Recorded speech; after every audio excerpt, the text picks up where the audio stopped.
Vamos falar hoje sobre a graça salvadora do poder do Evangelho. Nós vamos falar sobre isso. Grave essa frase, né? A graça salvadora do poder do Evangelho. Então, em 1 Timóteo, a partir do verso 12, 1 Timóteo capítulo 1, verso 12. A minha é um pouquinho diferente, mas a essência da palavra não muda. Dou graças a Cristo Jesus, nosso Senhor, que me deu forças e me considerou fiel, designando-me para o ministério. A mim, que anteriormente fui blasfemo, perseguidor e insolente. Mas alcancei misericórdia porque o fiz por ignorância na minha incredulidade. Contudo, a graça de nosso Senhor transbordou sobre mim, com a fé e o amor que estão em Cristo Jesus. Esta afirmação é fiel e digna de toda aceitação. Cristo Jesus veio ao mundo para salvar os pecadores, dos quais eu sou o pior. Em outras versões, dos quais eu sou o menor, né? Curve sua cabeça. Senhor, essa palavra é tua. Todo poder e autoridade é dado a ti, Senhor. Nós nos colocamos agora como terra fértil diante do teu altar. Pedimos a ti, Senhor, que venha trabalhar em nossas vidas. Senhor, que essa palavra, ela venha nos curar, ela venha nos transformar, ela venha nos modificar, da maneira que assim o Senhor quiser e deseja fazer. Estamos aqui submissos à sua vontade. E declaramos que só o Senhor é Deus sobre as nossas vidas. Agradecidos somos pelo sacrifício de Jesus Cristo na cruz do Calvário. E te louvamos porque até aqui é o Senhor que tem nos sustentado. Oramos assim, agradecidos pela sua infinita graça, em nome de Jesus Cristo. Amém. Quando você lê o versículo, irmãos, eu estou lendo esse texto e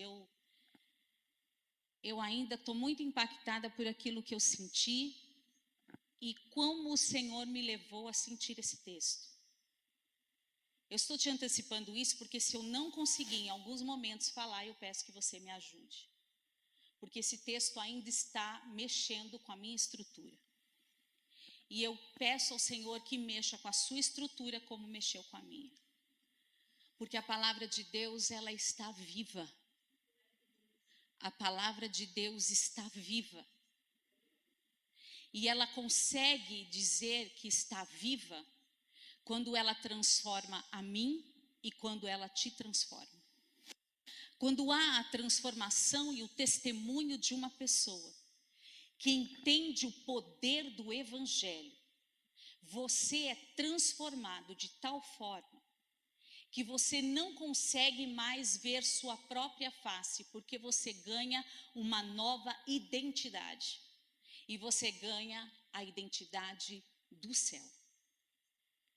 Quando Paulo diz, se você ler aqui o verso 14, ele diz assim: contudo, a graça de nosso Senhor transbordou sobre mim, com a fé e o amor que estão em Cristo. Esta afirmação é digna e fiel de toda aceitação. Cristo Jesus veio ao mundo para salvar os pecadores, dos quais eu sou o pior. Paulo aqui já tinha uma grande caminhada. Paulo aqui já tinha vivido muitas experiências. Uma pessoa que sempre está andando com Jesus, assim como eu e você, a partir do dia que nós levantamos a mão e aceitamos Jesus como Salvador, nós estamos passando todos os dias por uma série de mudanças.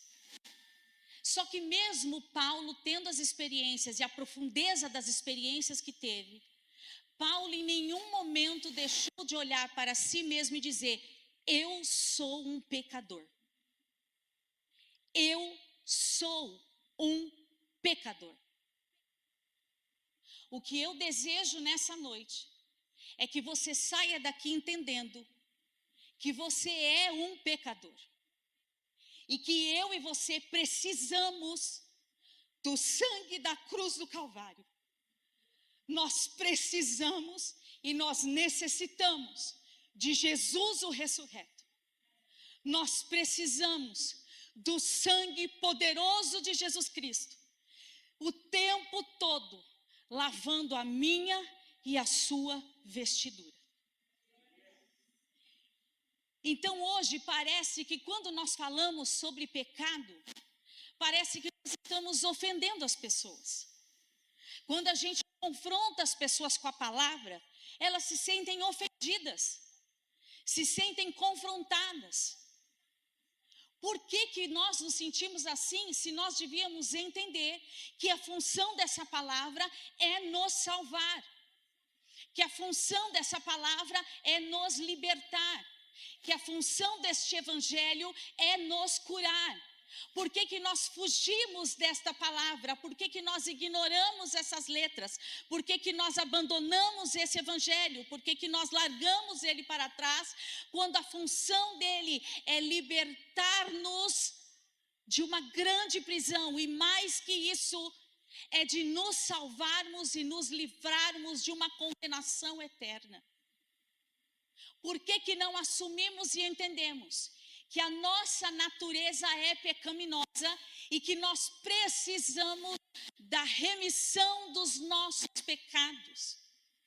Então Paulo faz aqui uma reflexão. Paulo poderia dizer: eu estou andando há tanto tempo com o Senhor e já fui lavado e remido pelo sangue dele, e eu já conheço muito ele no profundo, então eu entendo que eu estou livre. Ele poderia dizer apenas disso, mas não, ele abre um parênteses e diz: além de entender tudo isso, eu reconheço que sou miserável e pecador.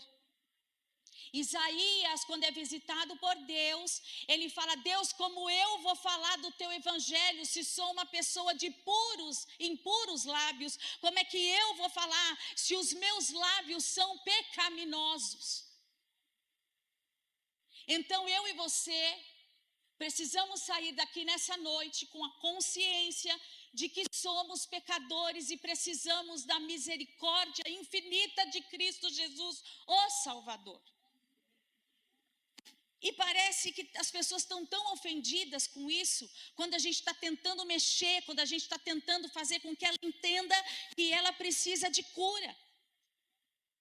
Por que nós resistimos tanto para confessar um pecado? Por que nós resistimos tanto e escondemos o pecado, sendo que temos a consciência que estamos matando a nós mesmos? Por que nós nos recusamos em confessar os nossos pecados e receber de Deus a graça e o perdão que não merecemos, mas pela sua infinita misericórdia Ele nos dá gratuitamente? Por que não confessamos, irmãos? Por que estamos escondendo? Por que estamos camuflando? Por que estamos levando uma vida onde tem um tapete debaixo dos nossos pés? Então, 1 Pedro diz o seguinte: Deus se opõe aos arrogantes, mas Ele dá graça aos humildes. Deus se opõe àqueles que se escondem, mas Ele dá graça àqueles que confessam. Deus não olha para aqueles que são soberbos, mas Ele resgata aquele que entende que precisa confessar o seu pecado. Então todas as vezes que vamos à frente, que vamos até o Senhor, Ele é fiel e justo para nos perdoar. E Ele não está nessa noite, Ele não está aqui na condição de juiz, mas Ele está aqui na condição de Pai, e dizendo para você: confesse os pecados escondidos, tanto no seu coração quanto na sua mente, para que vá e desfrute, e que o seu fruto seja livre e ele permaneça. Então nós precisamos entender que o pecado mata, e que o pecado leva à destruição. Olhamos para o pecado e olhamos somente para os grandes. Olhamos para pecados gigantescos, aquele que mata, aquele que assassina uma pessoa, o pecado do adultério, o pecado outro que jogou uma bomba e matou um monte de gente. Olhamos para esses grandes pecados. Mas nessa noite o Senhor quer trazer a reflexão referente aos nossos pecados de estimação. Eu e você temos pecados de estimação. E quando eu digo eu e você, é eu. Temos pecadinhos de estimação. Vocês me ajudam a pensar neles? Que pecadinho de estimação que a gente tem? Aquela mentirinha. Diz que eu não estou. Aí o filhinho vai lá, minha mãe mandou dizer que não está, não. Jesus já derrete o pecado logo ali, né? Temos o pecado do fuxico. Temos o pecado da murmuração. Temos o pecado daquela reclamação que é tudo, nunca está bom, nada está bom. Pecadinhos de estimação que ignoramos. Simplesmente ignoramos. E fazemos de conta que isso não é pecado. Porque ele já se tornou tão natural que nós não o identificamos mais. Mas nós o acumulamos, nós o guardamos. Nós pecamos. Nós mentimos. Quando nós ignoramos a necessidade de um irmão. Quando a gente se compromete com Deus a fazer uma coisa e não faz.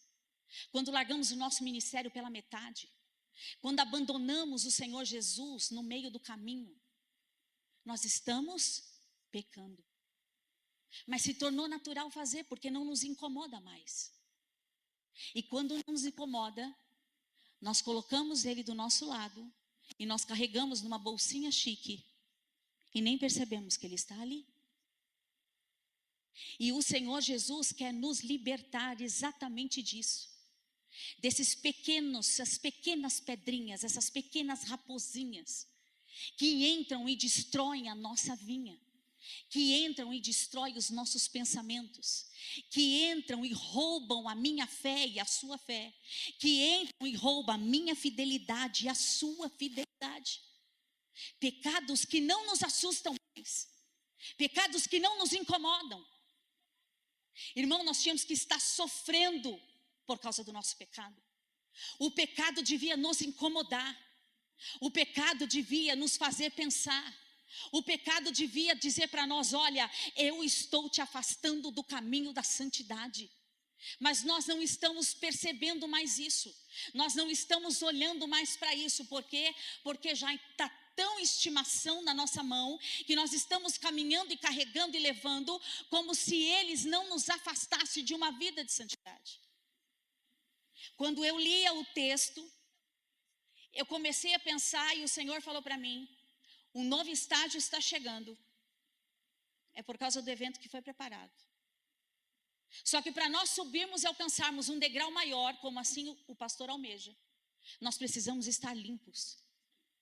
Porque se não tiver limpeza no nosso coração, como é que nós vamos subir de graduação?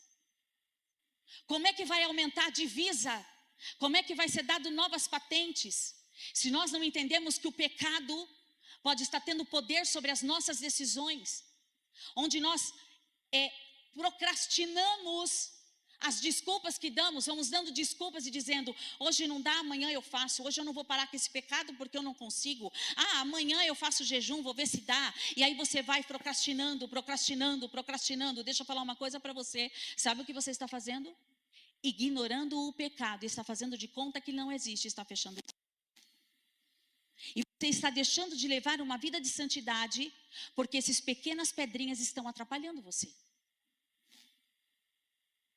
Cobramos de líderes e pastores que eles têm que levar uma vida de santidade, que eles têm que ser um poço de exemplo, imaculado, não podem errar em nada. E quando erram, são apedrejados, são enxovalhados, são cobrados, são impostos. Agora eu pergunto: a nave da igreja então pode viver de qualquer maneira? Você que está aí e que cobra tanto, você cobra que os seus líderes, que os seus pastores sejam impecáveis em suas condutas.